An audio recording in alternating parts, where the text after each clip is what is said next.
Your first 10 million, hard, but not as hard as your first million, not as hard as your first 100K, then 10K. I thought I'd share with you guys what it took me to hit each of those levels from 5 all the way to 8 figures so you can steal my homework. What do you guys think about that? First of all, congrats. Your first 10K all the way to your first 10 million, all a really big deal.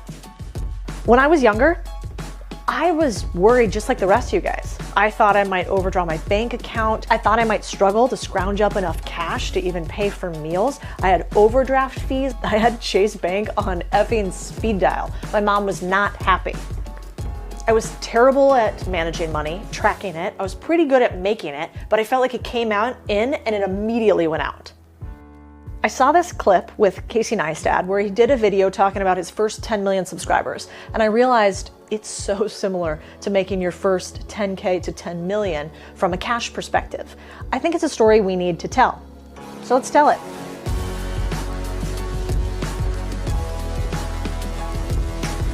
Here's the things that I wish that I knew when I was younger about making and keeping money. The first thing is that making your first $10 million is not nearly as hard as making your first $1 million. Let me tell you why. Because to get to this first $1 million mark, your money actually does a lot of the work for you. You have to work hard, but not as hard. And let me show you why. Because if you use a calculator like this and you make 10% a year, for instance, and you're contributing somewhere around 100K a year, by the time you get to 9 or 10 years out, you have right around $4 million. If you're able to increase that to 20% per year, we're talking about $9 million. So your first 1 million is not nearly as hard as getting to your first 100K. Excuse me, pardon me.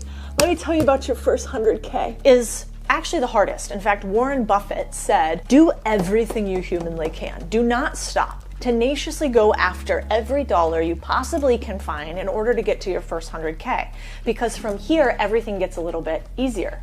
But I don't think that Warren remembered that actually your first 10K is usually the hardest, because at this point you don't even really know the difference between 10K and 100K. When I was first making money, the idea of having 100K in savings might as well have been a bajillion dollars.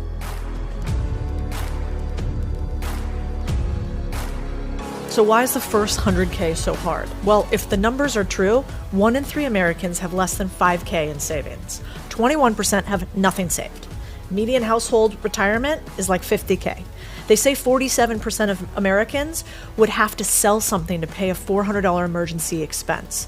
There's actually this great speech here. It's called Damn Right by Charlie Munger, where he said, the first 100K is a bitch, but you gotta do it. I don't care what you have to do. If it means walking everywhere, not eating anything that wasn't purchased with a coupon, find a way to get your hands on 100K. After that, you can ease off the gas a little bit. At least that's what he says. However, how about this, Charlie? 100K in 1960 has the same purchasing power, meaning it's worth the same amount, as $875,000 today. So perhaps the modern version of this story is that the first million might be one of the harder things. So what I tell my 20-year-old self about getting that first 10, 100, 1 million are these couple of important items. I'm going to tell you the things that most people think about, don't put into practice. Most people should have been taught in their finance class, but never were. Maybe were told by their parents, but absolutely didn't listen. And I want you guys to soak it in, because if I can tell you one thing, you should steal my homework so that you can get to 6 and 7 figures at a younger age than I did. I did a lot of things wrong, and I've reached it here. So let me tell you, if a public school kid like myself can do it, I don't see any reason why you can't too. All right, here's the first one. Don't overlook patience. Insert dramatic eye roll. I know, because if you're like me, you hated this word when you were younger. Patience is for lazy people. But it turns out young Cody was wrong. Patience is actually the secret magician when you add the simple stuff to it. 3 things. Save more than you spend, invest your savings, compound those savings. That's it. That's half the battle. But then the second thing that most people will not tell you is that you have to take risks. Big, fat, huge, hairy risks that make your skin crawl and make you feel like you're gonna vomit in public, on stage, naked, in front of all your friends, ex-lovers, current crushes, name a few more. Those kind of risks. And if you're not doing it when you're young, let me tell you something else. You're definitely not gonna do it when you're older. It's that big risk energy, okay? The truth of it is, 20-year-old Cody played it really effing safe. Way too safe. I took a career in finance, climbed the corporate ladder. It turned out okay, but there's something called the risk versus responsibilities balance. In my humble opinion, the less responsibilities you have, the infinitely easier it is to take risk. And yet, what do they tell us to do after college? To go get a job. Dumb advice. We have the least amount of responsibilities we'll ever have. No kids, no car, no mortgage, no spouse. Now is the time to instead choose your risk. Go pick a startup and join it. Go learn about business buying and use other people's money to help buy a business. Go try to start that wild business idea that you had. Go try to raise venture capital for something. Whatever. But take a risk that makes your skin crawl. Because just like your bones get calcified, meaning they become less nimble, less flexible as you get older, the older you get, the scale will add more responsibilities. And more responsibilities will make each new risk seem scarier, unless you outweigh it by earning your 100K to $1 million early on. That's the secret most people tell you. Every time you add a fixed cost, something that you have to take care of every single month, it usually means that the equilibrium to risk gets tuned down. Part of the reason probably why Elon Musk can take the giant risks that he has, think about what he's put himself through. Stoicism at its finest. The guy lives in a effing mobile home that's about this small despite being a billionaire. The guy often sleeps on his friends' couches. The guy has almost gone bankrupt multiple times because he knows that the more responsibilities he puts on, the less risk he's going to be willing to take. As you get older, your obligations increase. So and once you have a family, you start taking risk not just for yourself, but for your family as well. It gets much harder to do things that might not work out. The next one, golden handcuffs. No one grows up and thinks, gosh darn it, I want to be an accountant. People basically let their dreams die when you put golden handcuffs on them. Golden handcuffs mean making, a good high 5-figure job, a 6-figure job, that the second that you leave, you can't figure out how your startup could make you that much money. You basically get locked to it. So don't strive to go make that Goldman Sachs 6 figures or your first big check at a law firm. Take a risk. The handcuffs will be there waiting for you when you get back.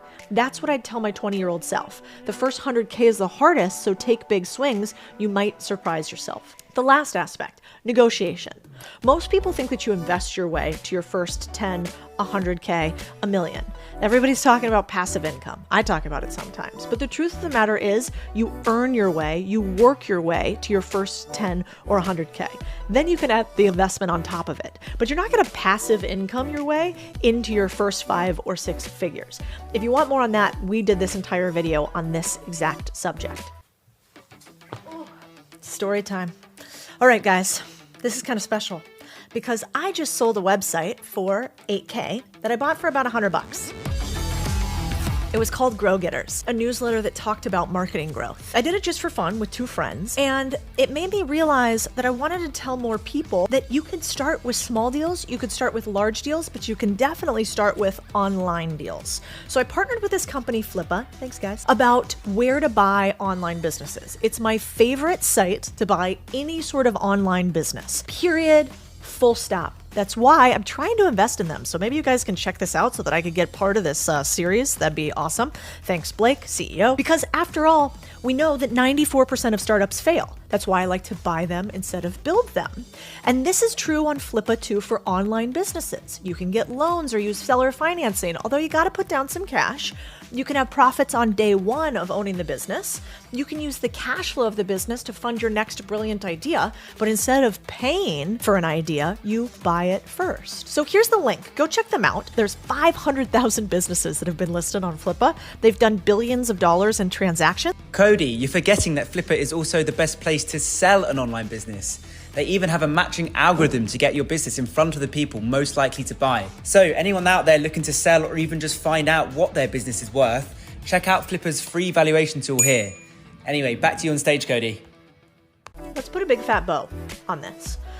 Learning how to take the risk-reward balance or the risk-responsibilities balance in hand means that you also have to do one other thing.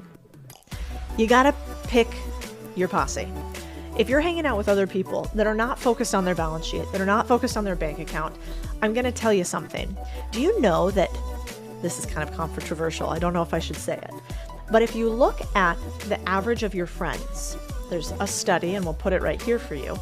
The more your friends weigh, the more you are likely to weigh. The more your friends make, the more money you're likely to make. How wild is that? So if you want to get fit and weigh less, it actually matters more that you're around other people that want the same goal. Because we humans are weird. Stuff rubs off on us somehow.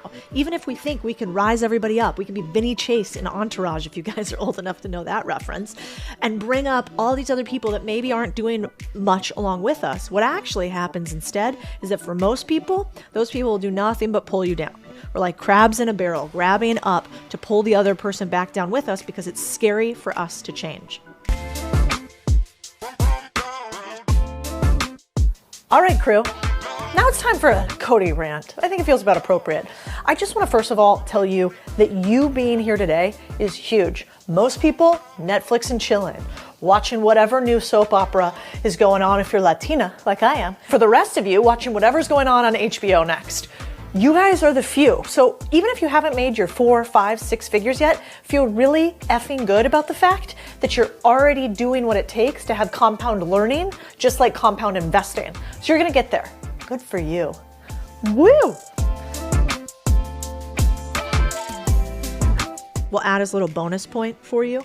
If you don't move your location, you probably will not move your zeros. The power of place is real. So most people, in order to hit that first 6 figures, you've got to do something drastic. Leaving your hometown may be one of those things, because everybody knows you as one type of human in your hometown. And people don't want you to change because they're scared they'll lose you, especially if they're not growing at your same rate. So Cody, back in Phoenix, Arizona, was one person. Cody had blonde hair, for instance. You know, she kind of partied a lot at ASU. She was sort of focused on moving forward, but she also had a hand stuck in the past, dating the same people from high school. People knew her back then as a specific type of human. In order to escape the lifestyle that everyone else saw for me, I had to move. I had to make changes. And so if you want to do the same thing, take a drastic step. You can always go home and be the same person that you used to be. But moving forward often means moving the fuck out.